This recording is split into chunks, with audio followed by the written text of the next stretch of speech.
L'émir Abdelkader, par Monseigneur Henri Tessier, archevêque défunt d'Alger en Algérie. La lutte de l'émir contre les Français suite. À Oran même, comme on l'a dit, le traité des Michel avait d'ailleurs été très vite mis en cause par son successeur, le général Trezel. Mais après la victoire de l'émir à la Macta contre Trezel, plusieurs tribus retirèrent leur soutien à l'émir, considérant que le traité signé par l'émir mettait fin au djihad et donc les libérait de leur engagement aux côtés de l'émir. L'historien Bellemare évoque avec beaucoup d'émotion cette période de la vie de l'émir, où pendant un temps, il perdit même sa relation avec Mascara et avec les tribus qui pourtant l'avaient choisi lors de la Mubayat. Dans le même temps, Clausel puis Damrémont à Alger et Bugeaud, revenus dans l'Ouest, essaient alternativement de mener des actions militaires. Défaite de l'émir à la Sicac le 6 juillet 1836, pour affaiblir l'émir et par la suite promouvoir des négociations avec lui. Celles-ci déboucheront finalement sur une autre tentative d'accord, le traité de la Tafna signé par Bugeaud et l'émir le 30 mai 1837. Comme nous l'évoquerons ci-dessous, l'émir fait alors une première incursion en Kabylie en janvier 1838, où il désigne Ben Salem comme son khalifa, et il part ensuite au nord du Sahara pour tenter le siège de Ain Madi, car il veut obliger la confrérie des Tidjaniya, influents dans le sud, à reconnaître son autorité le 21 juin 1838.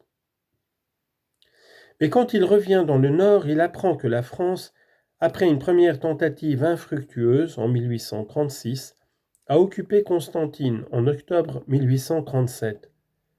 Et dès novembre 1839, le duc d'Orléans, un des fils du roi Louis-Philippe, décide de se rendre de Constantine à Alger par les portes de fer. Dès lors, le retour à la guerre devient inéluctable et l'émir doit s'y résoudre sous la pression de ses chefs de tribu et de ses khalifas. L'émir et la Kabylie. Après avoir rassemblé autour de lui la plupart des tribus de l'ouest et du centre algérien jusqu'au Titeri, l'émir cherche donc à s'assurer aussi l'appui des Kabyles. Il serait ainsi en meilleure position pour rallier à son camp les tribus du Constantinois. Au début de l'année 1838, l'émir organise donc ses relations avec les tribus de Kabylie. Il a déjà, comme on l'a dit, un allié kabyle dans ce projet, Ben Salem, qui va devenir son khalifat dans la région. Ses liens avec Ben Salem vont d'ailleurs s'approfondir, car bientôt l'émir va prendre la fille de Ben Salem comme nouvelle épouse.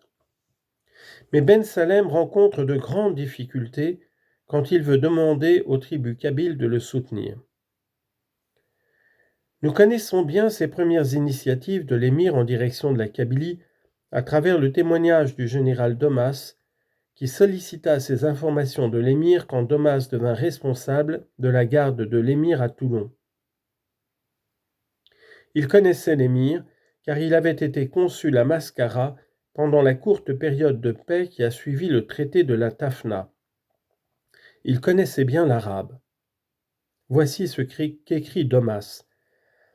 L'émir convoitait la grande Kabylie.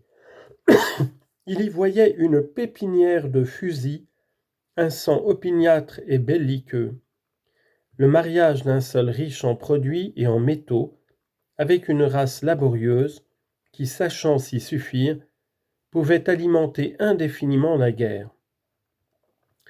Il appréciait surtout les grandes difficultés topographiques de ce pays, jointes à sa proximité d'Alger, et lui fournissait pour la rapidité de l'offensive, comme pour la sécurité de la retraite, un admirable foyer d'entreprise contre la Mitidja.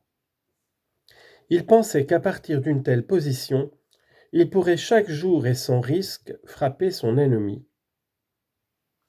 Fin de citation. La première décision que l'émir dut prendre avec Ben Salem fut celle de savoir s'il se rendait en Kabylie avec une armée nombreuse comme s'il voulait occuper la région, ou s'il y venait avec une petite délégation pour y établir pacifiquement des collaborations. C'est cette deuxième solution qui fut retenue. Toutefois, l'émir voulut d'abord donner crédit à son intervention en Kabylie en attaquant la tribu des Ouatna, qui étant d'origine Koulougli et ayant fui la région d'Alger, s'était réfugiée entre Alger et la Basse-Kabylie et n'avait pas acquis de crédit auprès des tribus de la région. La soumission de cette tribu facilita ensuite l'alliance de l'émir avec les grandes tribus kabyles, notamment celles qui reconnaissaient Ben Zamoun, leader des Flissa, comme leur chef.